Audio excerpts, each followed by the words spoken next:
Good morning dear students, Shivam Sankalp की इस online classes में आप सभी का स्वागत है। डियर स्टूडेंट्स, हम लोग काफी लंबे समय के बाद मिल रहे हैं, तो मैं आपसे उम्मीद करता हूं कि आप अपने घर पे होंगे और स्वस्थ होंगे। हाल ही में अभी आपकी मासिक परीक्षा आयोजित हुई थी, जिसमें से काफी बच्चों ने अच्छा प्रदर्शन किया। बहुत सारे बच्चों के अच्छे मार्क्स आए, कुछ बच्चों के कम मार्क्स आए और कुछ बच्चों को काफी कंफ्यूजन भी हुआ। तो खैर कोई बात नहीं, जैसे जैसे आप गलतियां करेंगे और जितने कंफ्यूजन्स अभी क्रिएट करेंगे, क्योंकि हम लर्निंग टाइम में हैं, वैसे वैसे आप में निखार आता चला जाएगा।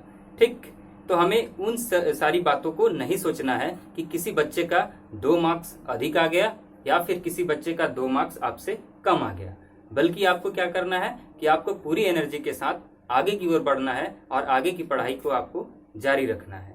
ठीक ठीक सर्वेश।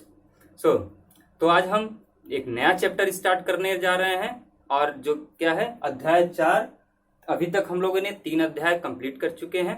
तो अगला अध्याय है आपका नंबर 4, जिसमें कि हम पढ़ने जा रहे हैं समतल में गति। ठीक, इसके पिछले अध्याय में यानी तीसरे अध्याय में हम लोगों ने पढ़ा सरल रेखा में गति। सरल रेखा में गति का ही एक ऐसा कह सकते हैं कि अपडेटेड वर्जन करके क्या है, समतल में गति। अब ये क्या चीजें हैं, समतल में गति क्या है, ये सारी चीजें अब हम इस चैप्टर में पढ़ेंगे। तो इस चैप्टर को शुरू करने से पहले चलिए मैं आपको बता देता हूं कि इस चैप्टर में हम क्या कुछ पढ़ने वाले हैं और जानने वाले हैं। तो डियर स्टूडेंट्स, इस चैप्टर में हम लोग सबसे पहले पढ़ेंगे समतल में गति क्या होता है, इसको जानेंगे। ठीक, मोशन इन प्लेन। प्लेन का मतलब समतल या फिर तल। तो समतल में गति क्या होता है ये जानेंगे, और इसके बाद हम सदिश राशियों की इसमें संक्रियाएं सीखेंगे। ठीक, सदिश राशियों की हम मैथमेटिकल ऑपरेशंस करना सीखेंगे, गणितीय संक्रियाएं करना सीखेंगे, और देखेंगे कि सदिश राशियों को हम कैसे जोड़ते हैं, घटाते हैं, गुणा करते हैं और भाग करते हैं। इसके पिछले वाले अध्याय में आप लोगों ने एक मैथमेटिकल ऑपरेशन सीखा था, गणितीय संक्रियाएं सीखी थी। क्या सीखा था? कलन विधि, जिसमें आपने अवकलन और समाकलन कैसे निकालते हैं किसी राशि का, ये आपने जाना। और इस चैप्टर में आप पूरा देखेंगे। इस चैप्टर जो पूरा आपका है अध्याय 4, इसमें हम अधिकतर चीजें बातें करेंगे किसकी, सदिश राशियों की। तो ज्यादा से ज्यादा हम इसमें सदिश राशियों का ही गणितीय संक्रियाएं पढ़ेंगे। ठीक, जब इतनी सारी चीजें हम सीख जाएंगे, इसके बाद हम समतल में गति का कुछ उदाहरण डिस्कस करेंगे जो आपके बुक में उपलब्ध है। उदाहरण में हम क्या सीखेंगे? पहला उदाहरण हम सीखेंगे प्रक्षेप गति। प्रक्षेप गति क्या होता है इसका अध्ययन करेंगे, और इसके बाद एक दूसरा उदाहरण हम सीखेंगे वृत्तीय गति का अध्ययन। ठीक, प्रक्षेप गति यानी इसमें हम देखेंगे कि मान लीजिए कोई हवाई जहाज से कोई बम गिरा रहा है, या फिर आप छत पे खड़े होकर कोई बॉल को नीचे फेंक रहे हैं, तो उसमें किस प्रकार की गति होती है, और वो गति प्रक्षेप गति कहलाती है। तो इसके बारे में हमें पूरा अध्ययन करना है। इसमें वृत्तीय गति में क्या होता है डियर स्टूडेंट्स? तो वृत्तीय गति में कोई एक वस्तु निश्चित बिंदु के चारों ओर चक्कर लगाती रहती है, और उसको हम वृत्तीय गति कहते हैं। जैसे कि पृथ्वी सूर्य को केंद्र मान के उसके चारों ओर चक्कर लगाती है।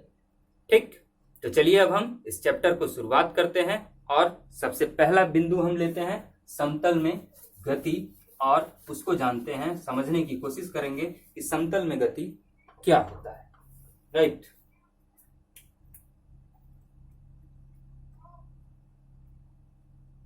समतल में गति। ठीक, तो पिछले अध्याय में हम लोगों ने सीखा कि कोई भी वस्तु जब सरल रेखा में गति करती है, तो उसका कोई एक निर्देशांक, कोई एक दिशा परिवर्तित होती है, बदलती रहती है। ठीक, हम मानते हैं कोई वस्तु है जिसका निर्देशांक x है, और x के डायरेक्शन में, x की दिशा में वो लगातार बदलती जा रही है। जैसे इसका मान लीजिए इस वस्तु का मूल बिंदु यहाँ है, और फिर ये वस्तु यहाँ यहाँ यहाँ यहाँ यहाँ और ऐसे करके ये ऐसे चलती जा रही है। और ये किस दिशा में जा रही है डियर स्टूडेंट्स? तो ये किस दिशा में जा रही है? x निर्देशांक की में। इसका कौन सा दिशा बदल रहा है? तो x निर्देशांक यानी x दिशा इसमें बदलाव आ रहा है। ठीक, अगर कोई ये वस्तु एक ही दिशा में जा रही है, ऐसे केवल एक दिशा है उसका एक्स निर्देशांक, हम लोग जानते हैं कि 3 निर्देशांक होते हैं, एक्स, वाई, जेड। अगर किसी वस्तु का एक ही निर्देशांक बदल रहा है, वो वस्तु एक ही दिशा में जा रही है, तो ऐसे मोशन को, ऐसे गति को हम क्या बोलते हैं? एक विमीय गति। पढ़े हैं यहां तक? एक विमीय गति, जो कि हम लोगों ने पिछले चैप्टर में पढ़ा, क्या? सरल रेखा में गति। एक विमीय गति ही क्या कहलाती है? सरल रेखा में गति। क्यों कहलाता है? क्योंकि इसमें एक ही दिशा में वस्तु का स्थिति परिवर्तित होता है। ठीक, और इसके अगर हम देखें तो इधर क्या होगा?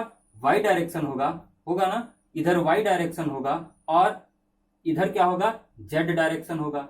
ठीक, ये थोड़ा सा अलग से समझा देते हैं। ये तो एक विमीय गति हो गया। एग्जाम्पल के आप समझ सकते हैं, जैसे कि ट्रेन, ठीक, जैसे कि रेल की पटरी पे रेल जो जाती है वो एक ही दिशा में चलती चली जाती है। जो उसका दिशा परिवर्तित होता है, एक ही दिशा होता है, एक्स डायरेक्शन। तो ये इसमें किस प्रकार की गति है? एक विमीय गति है। तो ये जो एक विमीय गति होती है डियर स्टूडेंट्स, ये ना तो वाई की तरफ जा रहा है और ना ही ये किस तरफ जा रहा है? जेड की तरफ जा रहा है। वाई की तरफ यानी ये चलते चलते ऊपर नहीं जा रहा है, और ना ही तो ये चलते चलते बाहर की ओर निकल जा रहा है, जेड डायरेक्शन में बिल्कुल नहीं जा रहा है। तो हम ऐसे गति को क्या बोलते हैं? एक विमीय गति कहते हैं। अब दूसरा एग्जाम्पल आप देखिए। अब दूसरे एग्जाम्पल में डियर स्टूडेंट्स क्या हो रहा है कि कोई वस्तु है, मान लीजिए वो यहां से चलना स्टार्ट कर रही है, यहां से चलते गई, फिर यहां आई, फिर यहां गई, और फिर यहां चली गई। तो अब हम इसमें देख पा रहे हैं डियर स्टूडेंट्स कि इसमें कौन कौन से निर्देशांक में बदलाव हो रहा है, वो वस्तु कौन कौन सी दिशाएं बदल रही है। ठीक, सबसे पहले ये वस्तु गई किसमें? एक्स दिशा में। ठीक, ये एक्स दिशा में गई, और इसके बाद ये वाली वस्तु नीचे आई, और ऊपर और नीचे हमारा कौन सा निर्देशांक रहता है? वाई रहता है। तो फिर ये जो वस्तु थी, मान लीजिए यहां से चलना स्टार्ट की, तो पहले ये एक्स दिशा में गई, और फिर ये वाई दिशा में आई, और यहां आने के बाद इसने फिर अपना डायरेक्शन बदला और एक्स दिशा में चलने लगी। और जब यहाँ पे पहुंची, तो हम यहाँ पे देख पा रहे हैं कि इसमें दोनों में बदलाव आ रहा है। यहाँ पे एक्स और वाई दोनों दिशाओं में जा रही है, ना तो इधर जा रही है ना तो इधर, ये कहीं बीच में जा रही है, इधर। तो इसमें हम देख पा रहे हैं एक्स और वाई दोनों दिशा में जा रही है। तो अब इससे आप क्या समझ में आ रहा है? इसमें और इसमें एक चीज का अंतर है डियर स्टूडेंट्स। यहाँ पे जो वस्तु था वो उसमें केवल एक निर्देशांक का ही बदलाव हो रहा था, और ऐसे स्थिति को हम क्या बोलते हैं? एक विमीय गति, जिसमें एक ही प्रकार का गति हो, एक सरल रेखा में गति हो, उसको हम एक ही विमीय गति बोलेंगे। और इसमें हम डियर स्टूडेंट्स इस फिगर में देख पा रहे हैं कि जो वस्तु का स्थिति है वो दो निर्देशांकों में बदल रहा है लगातार, कभी एक्स कभी वाई, और कभी साथ में बीच पोजीशन में चला जा रहा है। ठीक, तो जब कभी वस्तु का दो निर्देशांकों में बदलाव होता है, तो ऐसे वस्तु की गति को डियर स्टूडेंट्स हम बोलते हैं समतल में गति। ठीक, समतल में गति ये किस प्रकार की गति है? तो ये द्विविमीय गति है। ठीक, द्विविमीय क्यों? इसमें दो विमाओं में बदलाव हो रहा है। ठीक, एक्स और वाई, कौन कौन सा? एक्स और वाई में बदलाव हो रहा है। ठीक, कितने निर्देशांकों में? केवल दो निर्देशांकों में। इसमें कहीं पे भी जेड एक्सिस नहीं आया है, जेड निर्देशांक नहीं आया है। ये वस्तु इस बोर्ड पे अगर चलना स्टार्ट कर रही है, तो हम इस बोर्ड पे एक्स और वाई में ही चल सकते हैं। चलते चलते इस जेड की ओर हम बाहर नहीं निकल जा रहे हैं, बोर्ड से नहीं निकल रहे हैं ना। तो जब कभी भी वस्तु में दो ही निर्देशांक का बदलाव होता है, तो उसमें वस्तु की गति द्विविमीय गति कहलाती है, और इस प्रकार की गति को ही हम क्या बोलते हैं? समतल में गति। ठीक, समझ में आया यहाँ तक?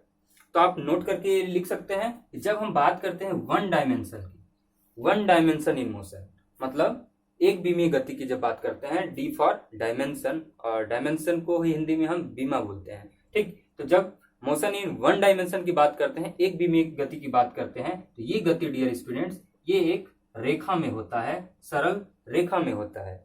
और जब हम डियर स्टूडेंट टू डायमेंशन की बात करते हैं, द्विविमीय गति की बात करते हैं, तो ये किस में होता है? ये तल में होता है। किसमें? तल में, जिसमें कि दो निर्देशांक बदलते रहते हैं, चाहे वो एक्स वाई हो, चाहे वो एक्स जेड हो, या फिर वाई जेड हो, या फिर एक्स जेड हो। ठीक, लेकिन हम उसमें क्या पाते हैं कि दो ही निर्देशांक बदलते हैं, तो उसको हम टू डायमेंशन यानी द्विविमीय गति कहेंगे। और एक प्रकार का अगला क्या होता है? थ्री डायमेंशन यानी त्रिविमीय गति। ये किसमें होता है? ये निर्वात में होता है। निर्वात यानी अंतरिक्ष में। तो इस प्रकार की गति कहाँ हमको देखने को मिलती है? ये हम समझ गए, ये समझ गए। इस प्रकार की गति हमें देखने को कहाँ मिलेगी? तो थ्री डायमेंशन यानी त्रिविमीय गति डियर स्टूडेंट, जब कोई बर्ड यानी पक्षी ऐसे आसमान में उड़ रही है, हवा में उड़ रही है, तो उस प्रकार की गति को हम बोलते हैं त्रिविमीय गति, जो कि किसमें होता है? निर्वात में होता है, यानी अंतरिक्ष में होता है। ठीक, और टू डायमेंशन यानी द्विविमीय गति, समतल में गति, ये कहाँ हमको देखने में को मिलेगी? ये हमें ग्राउंड पर देखने को मिल सकती है। जब आप ग्राउंड में चलते हैं तो कभी ऐसे चलते हैं, कभी ऐसे ऐसे। ठीक, तो ये किस प्रकार की गति है? द्विविमीय गति यानी समतल में गति। तो चलिए अब आगे हम समतल में गति का परिभाषा लिख लेते हैं 2 लाइन का, कि क्या होता है।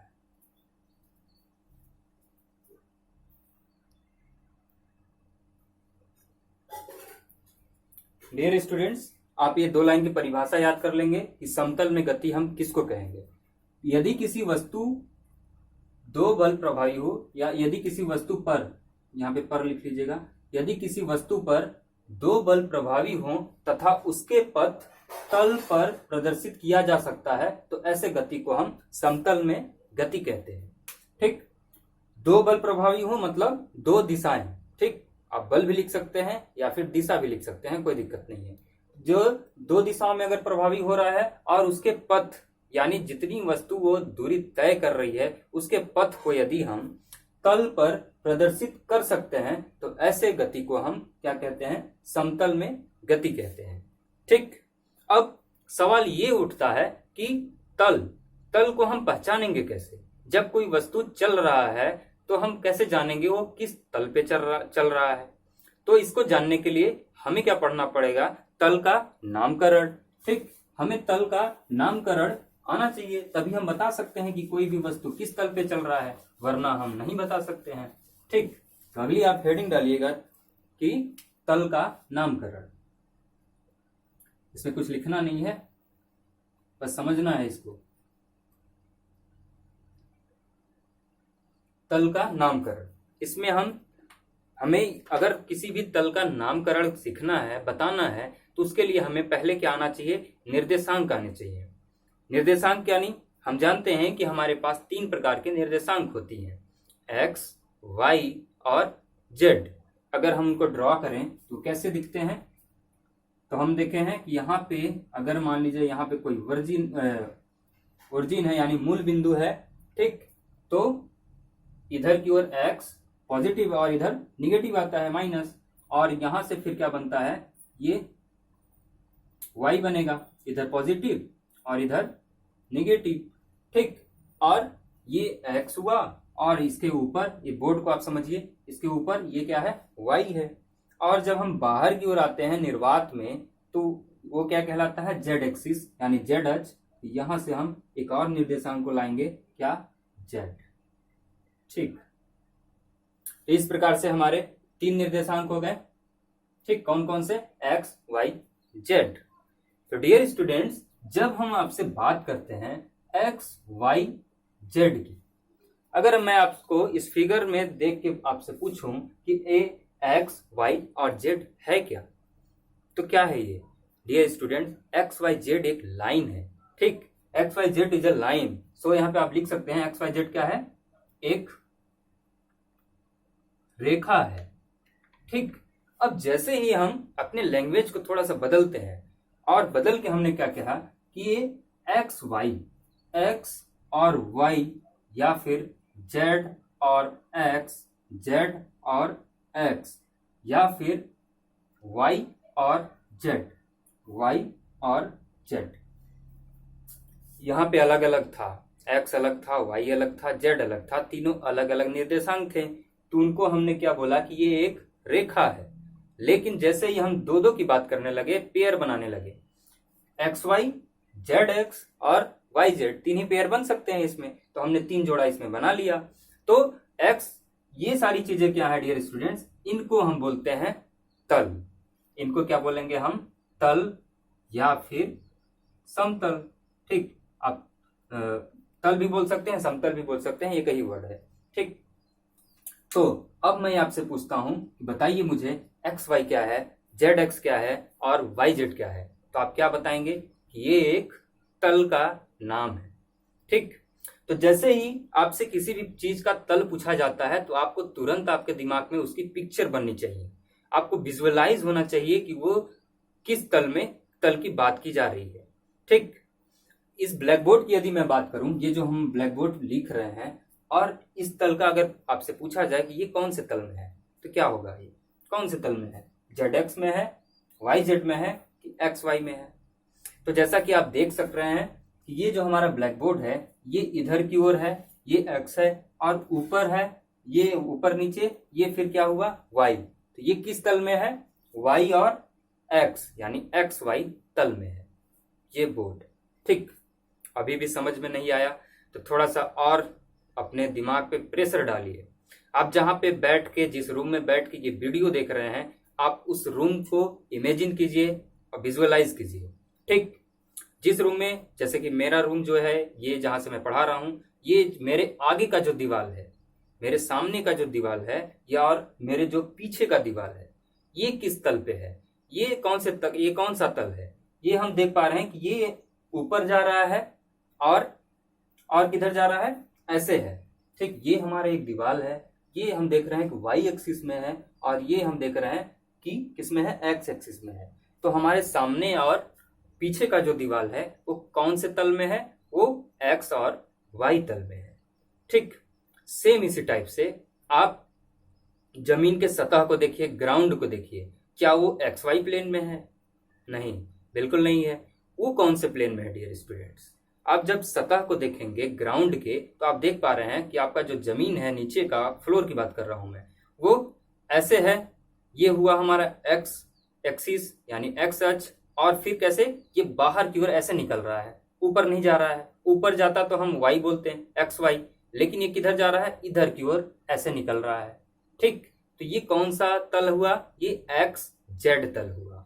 ठीक, इसी टाइप से अगर आप छत की बात करेंगे, अपने छत के रूफ की, तो वहां भी क्या हो रहा है, वहां डियर स्टूडेंट्स, वहां भी एक्स जेड तल होगा, क्योंकि वहां पे एक एक्स एक्सिस बनेगी और दूसरा ये परिवर्तित क्या होगा, जेड एक्सिस, उसका जेड यानी जेड दिशा में, एक्स और जेड दिशा में कोई भी चीज परिवर्तित हो रहा है, यानी वो किस तल पे है, एक्स जेड तल पे है। ठीक, और जब आप इधर राइट की और लेफ्ट वाली दीवार को बात करेंगे, तो राइट और लेफ्ट वाली दीवार किस तल पे है, ऊपर है और इधर की ओर है। तो जब ये ऊपर यानी वाई और इधर की ओर गया तो जेड, तो ये कौन से तल पे है, वाई जेड तल पे है। तीन तल आपको एकदम याद होने चाहिए, x Y, z x, Y z. और जब भी आपसे पूछा जाता है तो आपके दिमाग में तुरंत एक पिक्चर बनना चाहिए कि कोई वस्तु कौन से तल पे है।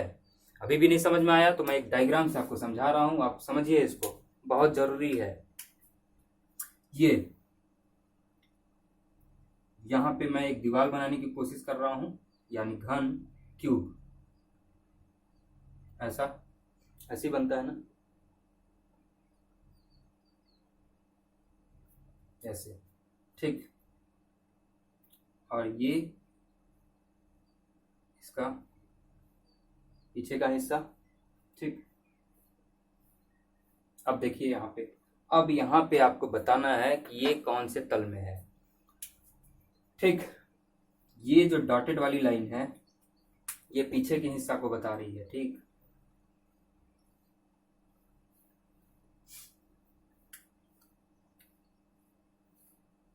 ये डॉट डॉट डॉट, ये पीछे के हिस्से को बता रही है। ठीक, तो यहाँ पे हमें देखना है कि कौन सा एक्स वाई प्लेन है, कौन सा वाई जेड और कौन सा जेड एक्स प्लेन है। ठीक, तो जब हम बात करते हैं ऊपर वाले दीवार का, यानी छत का, हमारा छत कौन सा हुआ, ये वाला हिस्सा। ठीक, ये वाला हिस्सा क्या हुआ, छत हुआ।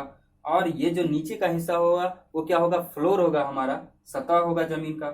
ठीक, ये दोनों कौन से प्लेन पे हैं डियर स्टूडेंट्स? ये दोनों एक्स और जेड प्लेन पे हैं। ये भी एक्स जेड पे और ये भी एक्स जेड प्लेन पे। इसको जेड एक्स भी लिख सकते हैं, एक्स जेड भी लिख सकते हैं, ना मतलब एक ही है, तल तो एक ही हुआ, चाहे आप जेड एक्स बोलिए चाहे एक्स जेड बोलिए। ठीक, तो ये कौन से तल पे हैं? ये हमारा छत और नीचे का जमीन, ये दोनों एक्स जेड तल पे है। ठीक, और ये वाला जो दीवार है हमारा, और ये वाला जो दीवार है, ठीक, ये वाला और ये वाला, ये कौन से तल पे होंगे? ठीक, इमेजिन कर पा रहे हैं ना आप? ये सामने वाली दीवार है, ठीक, और ये साइड वाला है, लेफ्ट और राइट वाला। तो लेफ्ट वाला और राइट वाला है तो ये वाई जेड तल हुआ, और ये हमारा सामने और ये पीछे का दीवार हुआ। तो सामने और पीछे का दीवार कौन से प्लेन पे होगा? ये जैसे कि ये सामने वाला, तो ये कौन सा हुआ? एक्स वाई या फिर वाई एक्स, एक्स वाई तल। तो इस प्रकार से आप अपने दिमाग में पिक्चर फिट कर लीजिएगा। ठीक, अब यहां पे मैं एक चीज आपसे पूछता हूं कि मान लीजिए कोई कीड़ा है, ठीक, ये कोई कीड़ा है और ये छत पे चल रहा है। ये कीड़ा छत पे चल रहा है, तो क्या ये सीधे एक सरल रेखा में चल रहा है? इसमें एक विमीय गति हो रही है? तो आंसर है नहीं, बिल्कुल नहीं। ये जो कीड़ा यहाँ पे चल रहा है, तो ये छत पे चल रहा है, तो हम देख पा रहे हैं कि इसमें एक्स दिशा में और जेड दिशा में, दोनों दिशाओं में परिवर्तन हो रहा है इसकी स्थिति का। तो ये एक विमीय में गति नहीं कर रहा है, ये द्विविमीय में गति कर रहा है। अगर ये द्विविमीय में गति कर रहा है तो हम कह सकते हैं ये जो कीड़ा है जो छत पे चल रहा है, ये समतल में गति कर रहा है। और समतल में गति कर रहा है तो कौन से तल में गति कर रहा है? तो आंसर है ये एक्स और जेड तल में गति कर रहा है। सेम टाइम से अगर कोई कीड़ा इस दीवार पे ऐसे चल रहा है और मैं आपसे पूछ रहा हूं कि ये कौन से तल में है अभी, तो आप क्या बताएंगे? ये वाला कीड़ा किस तल में है? एक्स और वाई तल में है। ठीक, तो अब हम क्या चाहते हैं? हमें क्या पढ़ना है? ये जो चीजें चल रही हैं, यहाँ जो वस्तु इस तल में चल रहा है और यहाँ पे जो ये वस्तु इस तल में चल रहा है, तो जब कोई एक वस्तु एक है, चल रहा है दो दिशाओं में, तो हम ये देखना चाह रहे हैं कि भला एक वस्तु दो दिशाओं में कैसे चल रहा है। हो सकता है एक दिशा में उसकी गति कुछ और हो, और यह भी हो सकता है कि दूसरे दिशा में उसकी गति कुछ और हो, किसी दिशा में ज्यादा हो, किसी दिशा में कम हो। तो ऐसे चीजों में अगर गति हो रहा है, तल में कोई वस्तु गति कर रहा है, तो उसकी वास्तविक चाल क्या होगी, ये हम ज्ञात करना चाहते हैं। ठीक, तो आगे बढ़ते हैं। इसको मैं मिटा रहा हूं।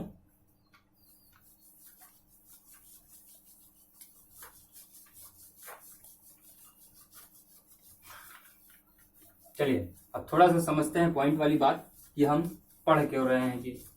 ठीक, पढ़ क्यों रहे हैं, तो इसका क्या कारण है? तो कारण ये है डियर स्टूडेंट्स, मान लीजिए ये कोई तल है, ये कौन सा तल है? ये एक्स वाई तल है। ठीक, और यहां पे कहीं पे एक नाव है, ये यहां पे कहीं ये नाव है, और पानी का फ्लो यानी प्रवाह कुछ इस डायरेक्शन में है, इस दिशा में है, इसके तरफ। ठीक, ये कौन सा दिशा है डियर स्टूडेंट्स? ये मान लीजिए जेड होगा या फिर वाई, तो हम दिशा छोड़ते हैं, अभी आगे बढ़ते हैं। ठीक, ये पानी इस तरीके से फ्लो कर रहा है और इधर से हवा फ्लो कर रहा है, हवा फ्लो यानी प्रवाह कर रहा है। मान लीजिए ये पानी का जो बहाव है वो लगभग 20 मीटर पर सेकंड की रफ्तार से है, और यहाँ पे जो हवा का प्रवाह है डियर स्टूडेंट, वो 30 मीटर पर सेकंड की रफ्तार से है। ठीक, तो हम क्या चाहते हैं कि अगर हवा इतनी तेज से इधर इस नाव की तरफ है और पानी का बहाव जो कि इसके विपरीत है इधर वाई डायरेक्शन में, तो ये नाव की चाल क्या होगी, ये हम पता करना चाह रहे हैं कि इस नाव की चाल फिर क्या होगी। तो एक जनरल सा कॉन्सेप्ट हमारे दिमाग में क्लियर है कि जब भी कोई दो उस पे बल लग रहे हैं, दो दिशा में किसी वस्तु पे बल लग रहे हैं, तो ये इधर से बल लगा रहा है, ये इधर से बल लगा रहा है, तो ये नाव कहीं ना कहीं ये यहाँ पे आएगी। ठीक, कहीं ना कहीं बीच पे आएगा। ठीक, ये इधर से भी मारेगा, इधर नीचे की ओर और इधर एक्स की ओर, तो ये कहीं बीच में जाके पहुंचेगा। ठीक, ये हमें जनरल सा कॉन्सेप्ट हमें आता है और हम चाहते हैं कि इसका नाव का चाल क्या होगा ये हमें बताना है। और इस नाव का चाल बताने हमको नहीं आता है। हमें क्या आता है, हमसे कोई पूछेगा तो हम बोलेंगे 20 + 30 और इस नाव का चाल हो गया 50 मीटर/सेकंड, जो कि गलत है। गलत क्यों है? गलत इसलिए है डियर स्टूडेंट्स क्योंकि इसमें दिशा नहीं है। इसमें दिशा नहीं है, कहीं भी डायरेक्शन की बात नहीं हो रही है, केवल आपने राशियों को जोड़ दिया है। लेकिन ये नाव जब चलते चलते यहां आ जा रहा है बीच में, तो इसमें दिशा भी शामिल है। और दिशा जब शामिल होता है किसी चीज में तो उसे हम बोलते हैं सदिश राशि। तो यहाँ पे कौन सी राशियां बनेंगी? सदिश राशियां बनेंगी। और इन्हीं सदिश राशियों को हमें सीखना है कि कैसे इनको हम जोड़ते हैं, घटाते हैं, गुणा करते हैं, भाग करते हैं। ठीक, तो इस प्रकार से डियर स्टूडेंट्स भौतिक विज्ञान यानी फिजिक्स में दो राशियां बनी, एक अदिश राशि और दूसरा सदिश राशि। ठीक, तो अब हम आगे बढ़ते हैं। अब ये क्या होती हैं उनके बारे में जानेंगे। तो आप अगला पॉइंट डालेंगे, हेडिंग डालेंगे, अदिश राशि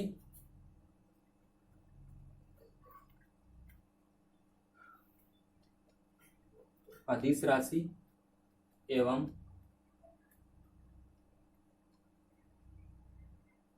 सदिश राशि। अब इनको समझते हैं कि ये अदिश राशि और सदिश राशियां क्या होती हैं। ठीक, तो डियर स्टूडेंट्स भौतिक विज्ञान में दो प्रकार की राशियां हैं, एक अदिश और दूसरा सदिश।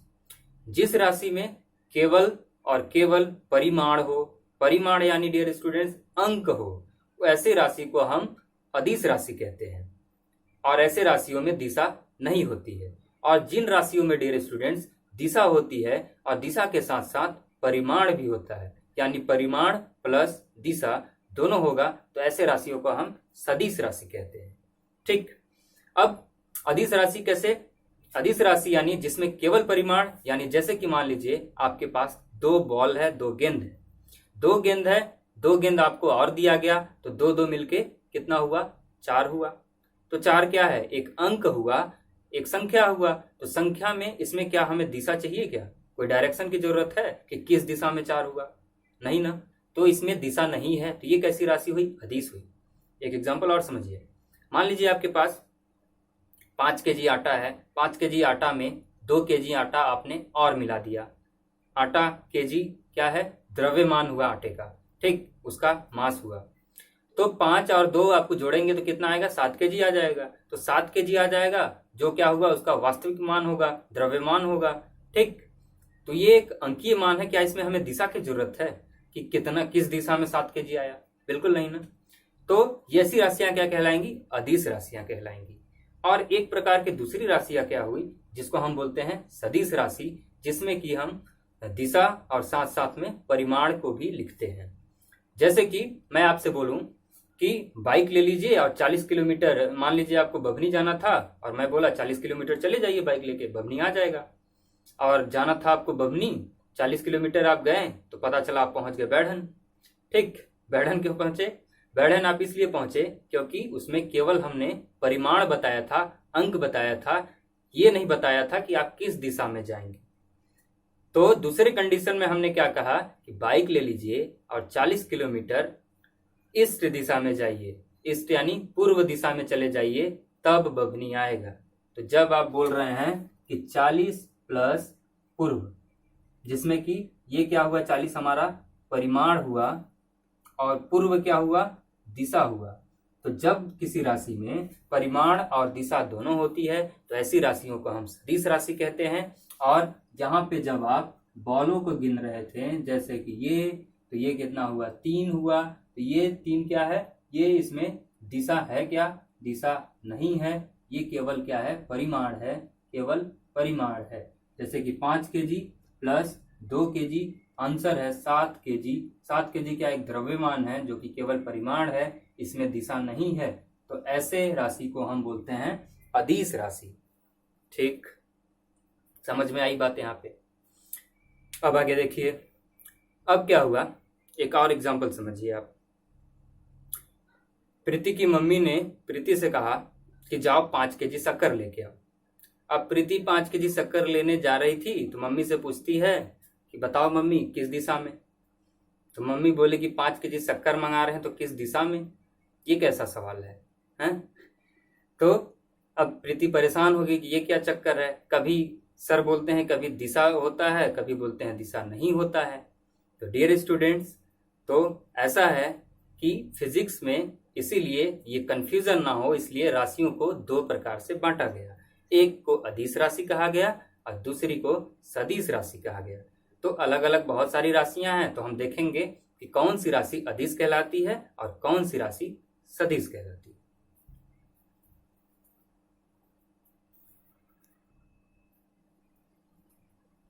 डियर स्टूडेंट्स, ये आप परिभाषा लिख लेंगे अदिश राशि और सदिश राशि का कि क्या होता है। तो वे भौतिक राशियां जिनमें केवल परिमाण होता है एवं दिशा नहीं होती है, तो ऐसी राशियों को हम अदिश राशियां कहते हैं।